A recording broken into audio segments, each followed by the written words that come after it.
We alluded to this a little bit last segment. You look at the Browns roster. A lot of people thought they were a playoff team, challenged for AFC Championship, that kind of thing.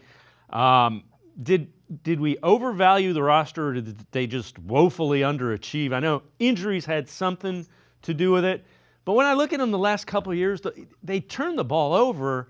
One of the most in the NFL. It's either Yeah. the most or second most. And when you do that, you're going to lose in the NFL. You lose the turnover margin, you're losing football games.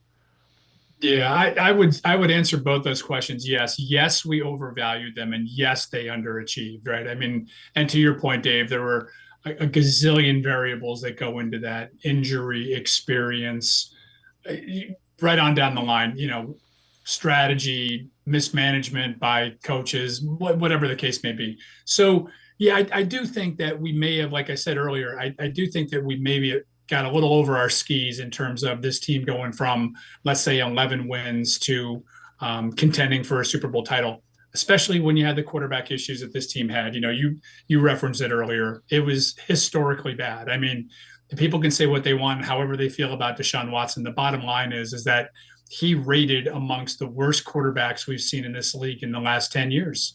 And when you have that, you got no chance. I don't care what the rest of your roster looks like. If you don't have decent play at the quarterback position, you have no fighting chance in this league. I think we saw that this past weekend when you watch those playoff games.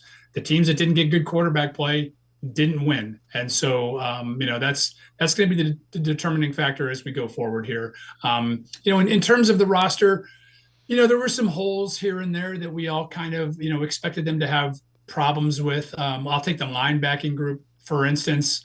Everybody wondered what that would look like with, Anthony Walker Jr. leaving and Sione Takitaki, two competent players who left the team.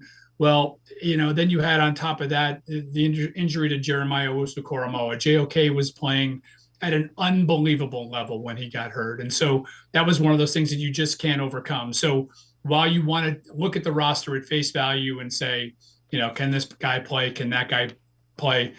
When it comes down to injuries, that's just the variable that you can't account for. So I do think we overvalued it a little bit, and I do think they underachieved a lot of it.